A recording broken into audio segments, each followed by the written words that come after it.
नमस्कार, स्वागत है आपका कृषि दर्शन में। आपके साथ मैं हूं अंजू सिंह। कृषि दर्शन एक ऐसा कार्यक्रम है जिसमें हम बात करते हैं खेती किसानी की और ग्रामीण विकास की।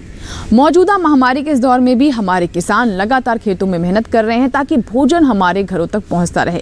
इसीलिए इस कार्यक्रम के माध्यम से हम ऐसी जानकारियां किसानों तक पहुंचाते हैं जिससे खेती किसानी को लाभकारी बनाया जा सके। लेकिन आज के कार्यक्रम में सबसे पहले हम बात करेंगे जलवायु परिवर्तन और किस तरीके से जलवायु परिवर्तन में कृषि में आधुनिकीकरण का महत्व बढ़ गया है। इसको लेकर एक संगोष्ठी का आयोजन किया गया जहां वक्ताओं ने बताया कि किस तरह से कृषि पर जलवायु परिवर्तन का प्रभाव पड़ रहा है। आइए देखते से जुड़ी ये रिपोर्ट।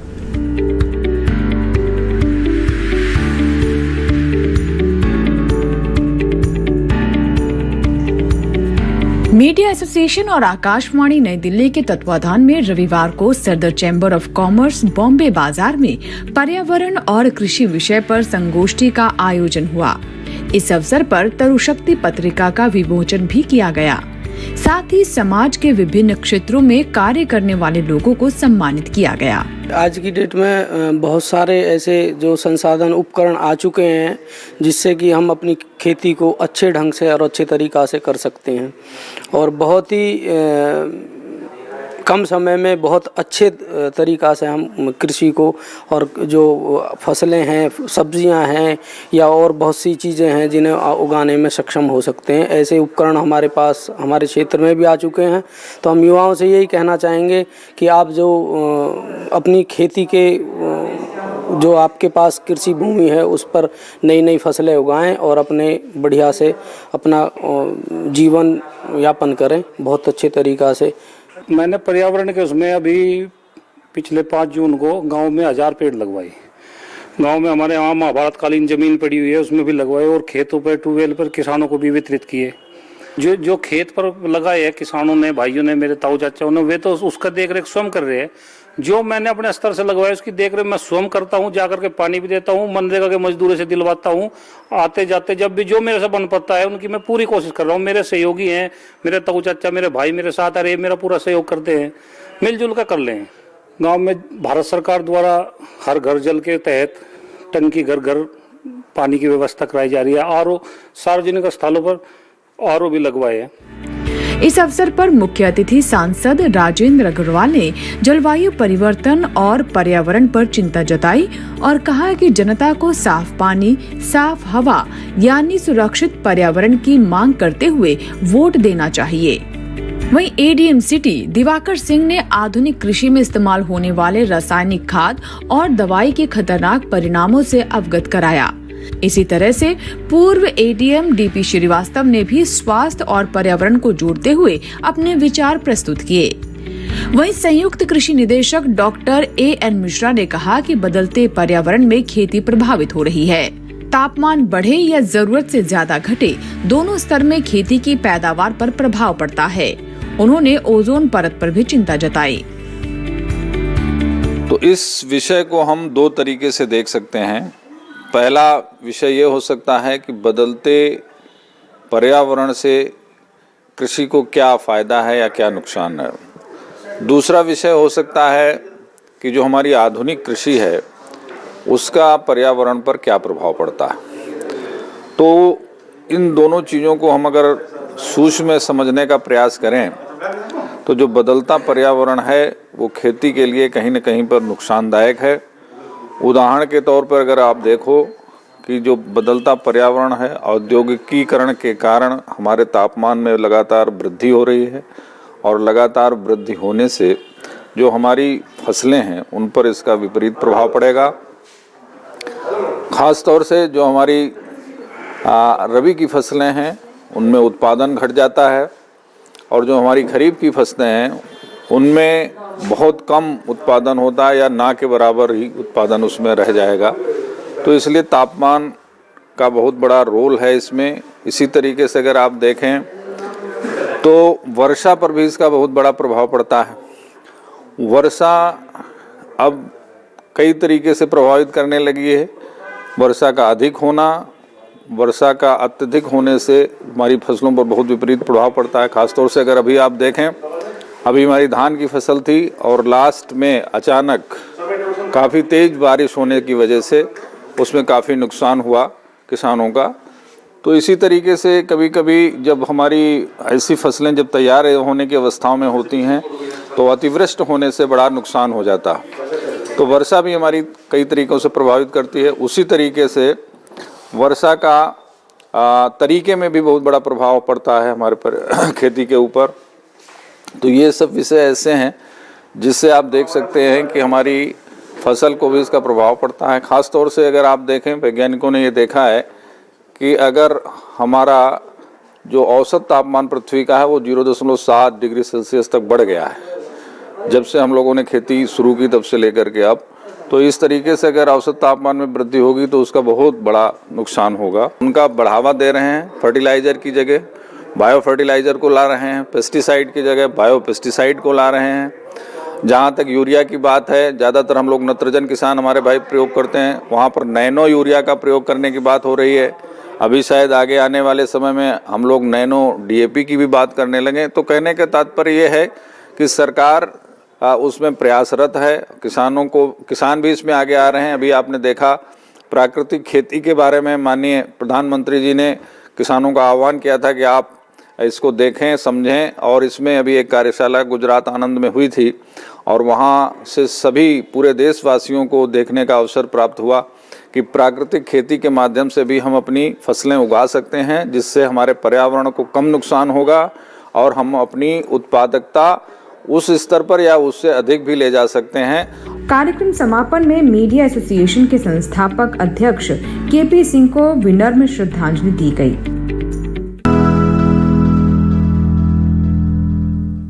तो चलिए कृषि दर्शन में सबसे पहले बात करते हैं विज्ञान और किसान के, जिसमें आज हम बताएंगे आपको नैनो उर्वरक के बारे में। खेती में उर्वरकों का संतुलित इस्तेमाल फायदेमंद बताया जाता है, लेकिन जिस तरीके से पारंपरिक तौर पर उर्वरकों का अंधाधुंध इस्तेमाल हो रहा है और रसायन लगातार मिट्टी में झोंके जा रहे हैं, उससे मिट्टी की गुणवत्ता प्रभावित हो रही है। ऐसे में आज हम आपको बताएंगे कि कैसे नैनो उर्वरक इसका समाधान है। इससे हमारे किसानों की लागत भी घटती है और मिट्टी का स्वास्थ्य भी बना रहता है। तो आइए देखते हैं इसके बारे में विस्तार से।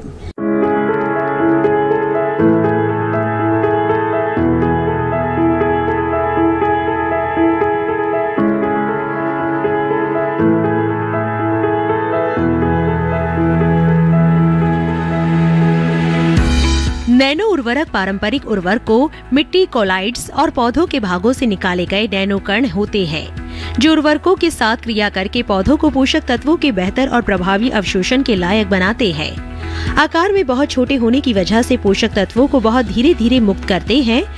इसका ये मतलब हुआ कि एक बार डाला उर्वरक ज्यादा लंबे समय तक फसलों को पोषण देता रहेगा। इसके अलावा ये पोषक तत्वों की लीचिंग और वाष्पीकरण की वजह से होने वाले नुकसान को भी कम करते हैं। बहुत ज्यादा प्रतिक्रिया वाले होने की वजह से पोषक तत्वों की जैव उपलब्धता में भी सुधार करते हैं और पर्यावरण जोखिमों को भी कम करते हैं। मिट्टी के भौतिक और रासायनिक गुण सुधारने में भी इनकी महत्वपूर्ण भूमिका है। यही वजह है कि इनके इस्तेमाल से पैदावार बढ़ती है और लागत में कमी आती है। इसके अलावा ये पौधों को मजबूत बनाकर उन्हें गिरने से बचाते हैं।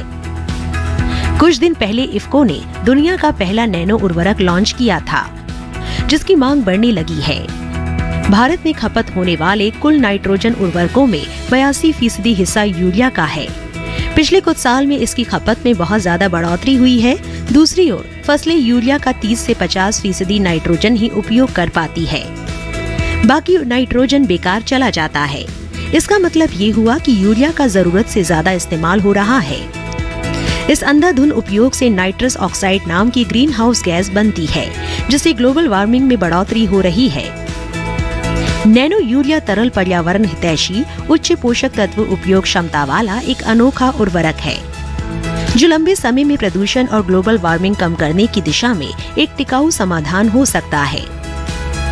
देश भर की 11,000 से ज्यादा जगहों और 40 से ज्यादा फसलों पर कराए गए परीक्षण से ये साबित हुआ है कि नैनो यूरिया न सिर्फ फसल उत्पादकता को बढ़ाता है, बल्कि सामान्य यूरिया की जरूरत को 50% तक कम कर सकता है। यही नहीं, नैनो यूरिया के उपयोग से उपज, बायोमास, मृदा स्वास्थ्य और उपज की पोषण गुणवत्ता में भी सुधार होता है।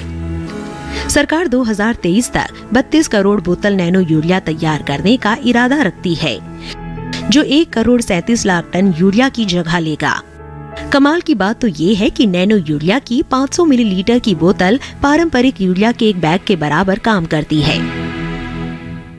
तो अभी आपने जाना कि कैसे नैनो उर्वरक पारंपरिक उर्वरकों के इस्तेमाल में 50% तक की कमी कर देते हैं। इसी के साथ ही यहाँ वक्त एक छोटे से ब्रेक का। ब्रेक के बाद भी कृषि दर्शन जारी रहेगा। ब्रेक के बाद जब वापस आएंगे तो बात करेंगे कृषि स्टार्टअप की। कहीं मत जाएगा, देखते रहें कृषि दर्शन। छोटा सा ब्रेक।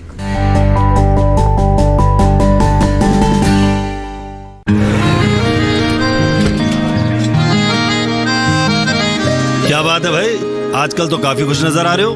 क्यों ना हो, अब मैं ऑर्गेनिक खेती जो कर रहा हूँ ये पूरा प्राकृतिक है, ऑर्गेनिक है। इसमें हमारे खेत, हमारी फसल और हमारी जेब सब फायदे में होते हैं और इसमें लागत भी कम है।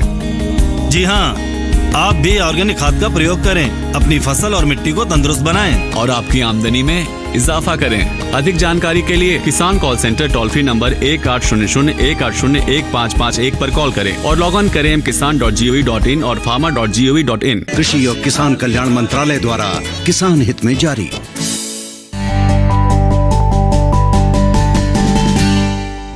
ब्रेक के बाद एक बार फिर आपका स्वागत है। आप देख रहे हैं कृषि दर्शन। आइए अब नजर डालते हैं कृषि स्टार्टअप पर, जिसमें आज हम आपकी मुलाकात करवाएंगे कामयाब महिला किसान से। कृषि स्टार्टअप में आज हम आपकी मुलाकात करवाएंगे राजस्थान की सुमन शर्मा से, जिन्होंने खाद्य प्रसंस्करण के क्षेत्र में कामयाबी हासिल की और अन्य महिलाओं को भी प्रेरित कर रही हैं।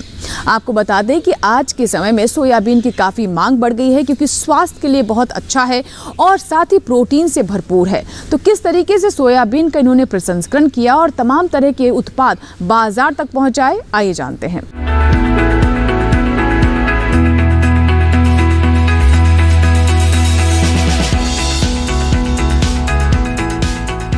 सुमन शर्मा कोटा राजस्थान की रहने वाली एक सफल महिला किसान है। वे एक मध्यम कृषक परिवार से ताल्लुक रखती है। उनके संयुक्त परिवार में पति के अलावा 8 सदस्य हैं। सुमन शर्मा ने अपनी पढ़ाई स्नातक तक पूरी की है। आत्मनिर्भर बनने के उद्देश्य से सुमन हमेशा ही आय अर्जित करने का तरीका खोजती रहती थी, ताकि वे अपने और अपने परिवार का सपना साकार कर सके। वर्ष 2014 में इन्होंने सोया प्रसंस्करण की एक छोटी इकाई की स्थापना की और इसे अपने रोजगार का साधन बनाया। वर्ष 2014 में कृषि विज्ञान केंद्र कोटा द्वारा खाद्य प्रसंस्करण और क्षेत्रीय फसलों के मूल्यवर्धन पर एक प्रशिक्षण कार्यक्रम आयोजित किया गया था।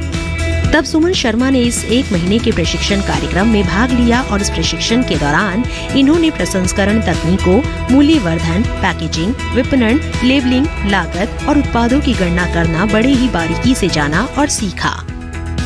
प्रशिक्षण के बाद सुमन शर्मा ने सोया प्रसंस्करण की एक छोटी इकाई की स्थापना की और इसमें सोयाबीन से बने उत्पाद जैसे सोया आटा, मेवा और लड्डू बनाने लगी। सोयाबीन प्रसंस्करण के उद्यम की शुरुआत सुमन शर्मा ने 2 लाख की लागत लगाकर अपने घर से ही की थी। इस काम की शुरुआत इन्होंने बड़े ही उत्साह और हिम्मत के साथ की। खाद्य प्रसंस्करण के उद्यम के विकास के लिए सुमन शर्मा ने सिद्धि विनायक के नाम से 100 महिला उद्यमियों का एक NGO का गठन किया। साथ ही एक पंजीकृत उद्यमी बनने के लिए इन्होंने FSSAI नंबर और शॉप एक्ट नंबर लिया।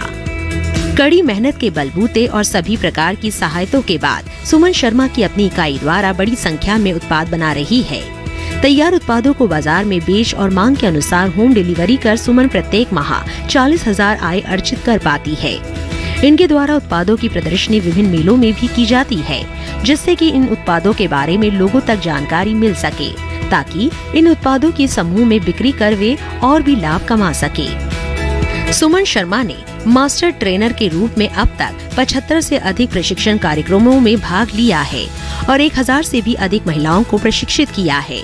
इस प्रशिक्षण कार्यक्रमों से सालाना 1 से 1.5 लाख रुपए कमा लेती है। इनका ये कदम सभी महिला किसानों के लिए प्रेरणादायक है। इसके अलावा खाद्य प्रसंस्करण मंत्रालय दिल्ली द्वारा आयोजित फेस्टिवल में इन्होंने अपने उत्पादों की प्रदर्शनी भी लगाई, जिसमें इन्होंने 30,000 रुपए की आमदनी की। सुमन शर्मा को महिला उद्यमी के रूप में अपनी उपलब्धियों के लिए राज्य सरकार द्वारा सम्मानित किया जा चुका है।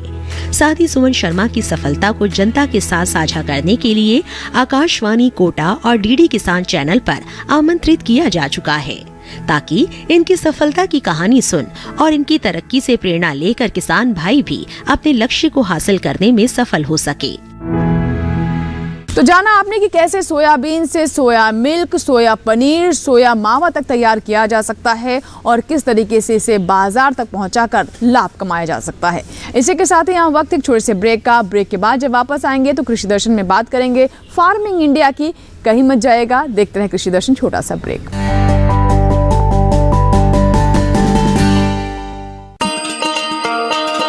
किसान भाइयों गांठ बांध लो, गांठ बांध लो, बात बहुत है काम की, समृद्धि के पैगाम की।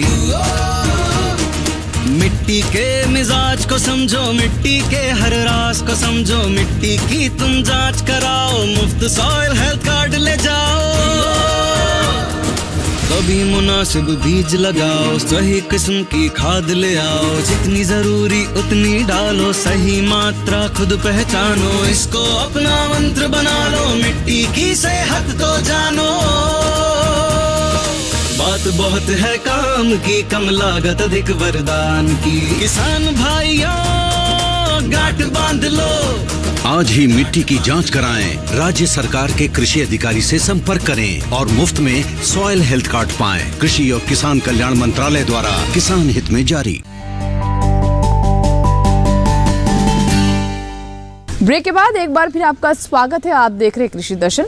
आइए अब नजर डालते हैं फार्मिंग इंडिया पर, जिसमें हम आपको बताते हैं कृषि जगत की तमाम हलचलों के बारे में। आज हम आपको बताएंगे कि कैसे एक किसान ने कचरे से कंचन बनाया। जी हाँ, कचरा जिसे हम बर्बाद समझ लेते हैं और सोचते हैं किसी उपयोग का नहीं है, उसका भी कैसे उचित इस्तेमाल किया जा सकता है, ये बताया है हरियाणा के कृष्ण नैन ने। कैसे इन्होंने कचरे से खाद बनाई जो कि पोषक तत्वों से भरपूर है और मिट्टी के लिए किसी वरदान से कम नहीं है। आपको बता दें कि उन्होंने ये खाद बायोगैस से निकली हुई खाद से तैयार की है। तो आइए जानते हैं इसके बारे में विस्तार से।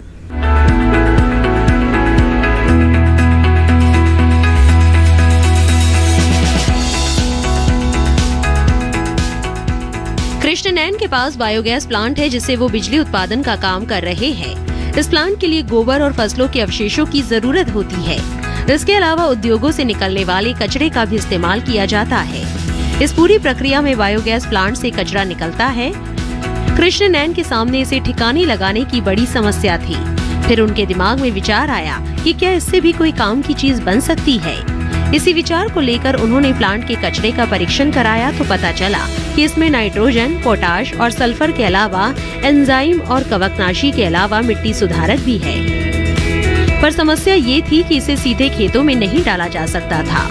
खेतों में डालने के लिए इसे खाद में बदलना जरूरी था, लेकिन उनके पास तकनीक नहीं थी। तकनीक के लिए उन्होंने चौधरी चरण सिंह हरियाणा कृषि विश्वविद्यालय से संपर्क किया। 2 महीने का प्रशिक्षण लेकर वो कचरे से जैविक खाद बनाने का हुनर सीख गए।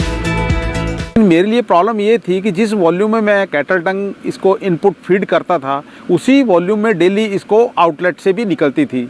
और इसको अगर डायरेक्टली खेतों में अप्लाई करते हैं तो देयर वाज ए लिमिट के इसमें 90% मॉइस्चर है, तो लिक्विड फॉर्म में इसको कहीं भी ट्रांसपोर्ट करना, बैगिंग करना और खेतों में यूज़ करना was a bottleneck area for me. तो उसके लिए मैंने सोचा कि इसका कोई अगर ऐसा बाय प्रोडक्ट डिवेल्प हो जाए जो एग्रीकल्चर के अंदर में किसानों के काम आए, क्योंकि इसके अंदर जो न्यूट्रिशनल वैल्यू बहुत अच्छी है, it can work as a very good fertiliser, लेकिन how to convert it into a fertiliser was a big issue for me.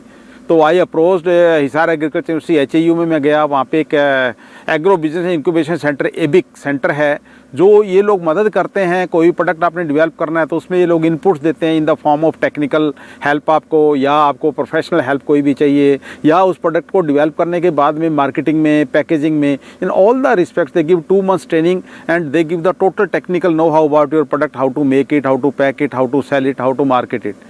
तो एबिक सेंटर से मेरे को बहुत बड़ी हेल्प रही। वहाँ मैंने 2 month की ट्रेनिंग ली एज ए स्टार्टअप, और उसके बाद में फिर उन लोगों के जो एपिक सेंटर में जो साइंटिस्ट थे, एग्रीकल्चर साइंटिस्ट थे, उन लोगों को मैंने स्लरी दिखाई। उन्होंने अपनी लैब में टेस्ट लगाने के बाद ये सर्टिफाई किया भी वाकई इसके अंदर जो न्यूट्रिशनल वैल्यू बहुत अच्छी है, और अगर इसको हम एग्रीकल्चर के अंदर यूज़ करें एज ए बायो फर्टिलाइज़र तो it will be very good thing for the farmers also.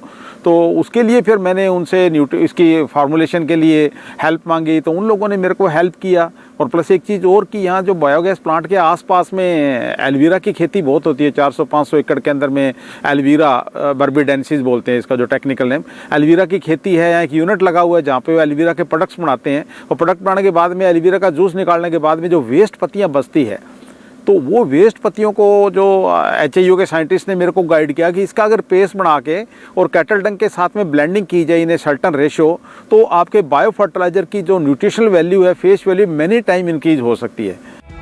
विश्वविद्यालय के विशेषज्ञों से कृष्ण नैन को ये भी पता चला कि गोबर में अगर एलोवेरा के अवशेष मिलाएंगे तो और भी ताकतवर खाद प्राप्त होगी।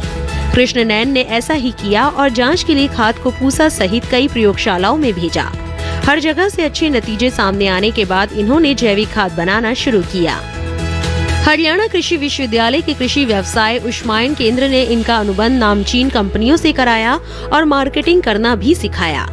आज इनका कारोबार अच्छा चल रहा है और जैविक खाद बेचकर ही सालाना 30 से 35 लाख रुपए की कमाई कर रहे हैं।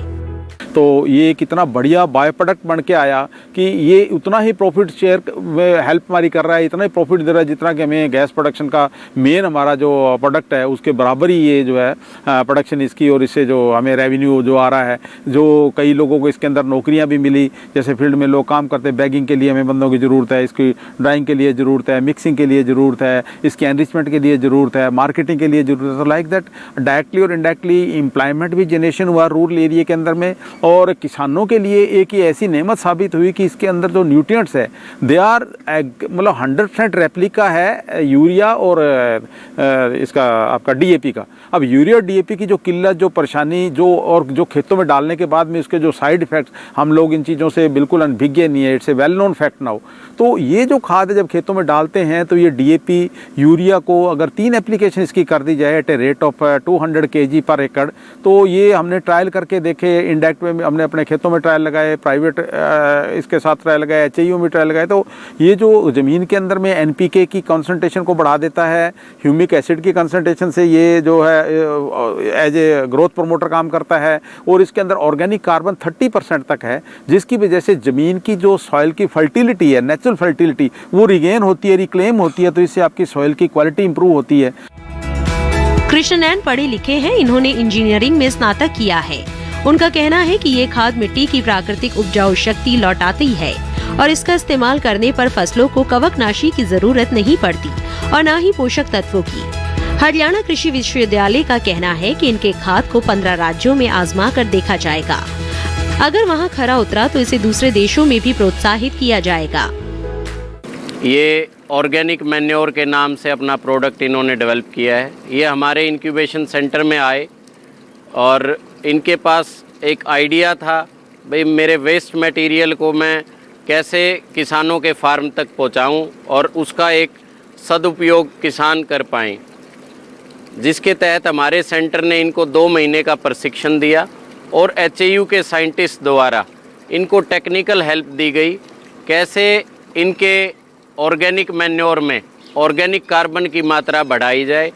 इन विषयों पर गहन चिंतन किया गया और विश्लेषण हुआ, जिसकी बदौलत इनका आज प्रोडक्ट तैयार है और उसमें भरपूर मात्रा में ऑर्गेनिक कार्बन मौजूद है, जिसकी मदद से किसानों को अपनी आय भी बढ़ाने का मौका मिल रहा है। और हमारे VC साहब BR कंबोज जी का भी यही विज़न है, भाई जो किसानों को समस्याएं आ रही हैं उनसे रिलेटेड कोई भी सॉल्यूशन प्रोवाइड करता है, ऐसे एग्री एंटरप्रेन्योर्स को ज़्यादा से ज़्यादा यूनिवर्सिटी और एग्री बिजनेस इंक्यूबेशन सेंटर मदद पहुंचाए। उसी के मद्देनज़र हमने कृष्ण नैन जी का सहयोग किया और सिजेंटा फाउंडेशन और टाटा ट्रस्ट जैसे फाउंडेशन के साथ भी इनका कोलैबोरेशन करवाया, जो कि 15 स्टेट्स में फील्ड ट्रायल करेंगे और सभी मापदंडों पर अगर इनका प्रोडक्ट खरा उतरता है तो ग्लोबली भी वो इनके प्रोडक्ट की विशेष पहचान बनाएंगे। हमारा इसी तरीके से भविष्य में भी कृष्ण नयन जी जैसे एंटरप्रेन्योर्स को भरपूर सहयोग देने का आश्वासन रहेगा। रासायनिक उर्वरकों और कीटनाशकों की वजह से जमीन की उपजाऊ क्षमता कम होती जा रही है, फसलों में जहर घुल रहा है और पर्यावरण भी प्रदूषित हो रहा है। इससे बचने के लिए जैविक खेती को बढ़ावा दिया जा रहा है। कृष्ण नयन की ये खाद जैविक खेती में मददगार है। तो जाना आपने कि कोई भी चीज़ बर्बाद नहीं जाती है, चाहे वो कचरा ही क्यों ना हो। इसी के साथ ही आज के कृषि दर्शन में फिलहाल इतना ही, लेकिन ये कार्यक्रम आपका अपना कार्यक्रम है। अगर आपके कोई सुझाव हैं तो आप हम तक अपने सुझाव पहुंचा सकते हैं। इसके लिए आप नोट कर लें हमारा ईमेल एड्रेस। हमारा ईमेल पता है krishidarshan@gmail.com। आप चाहे तो हमें पत्र भी लिख सकते हैं। हमारा पता है कृषि दर्शन, कमरा number 59A, CPC, Doordarshan, Khelgaon, नई दिल्ली 110049। आपके पत्र और ईमेल्स का हमें इंतज़ार रहेगा। लेकिन जाते जाते आपको ये भी बता दें कि अब आप ये हमारा कार्यक्रम हमारे YouTube चैनल पर भी देख सकते हैं। इसके लिए बस करना आपको ये है कि इस QR कोड को स्कैन करें और जुड़ जाएं DD किसान के YouTube चैनल से, जहां आप कृषि दर्शन के सभी एपिसोड देख सकते हैं। DD किसान पर प्रसारित होने वाले अन्य कार्यक्रम भी हमारे DD किसान के YouTube चैनल पर आप कहीं भी कभी भी देख सकते हैं। इसी के साथ ही यहाँ लेंगे आपसे इजाज़त। आशा करते हैं कि आज के कार्यक्रम में जो तमाम जानकारियाँ हमने आप तक पहुँचाई हैं, आप उनका ज़रूर लाभ उठाएंगे। नमस्कार।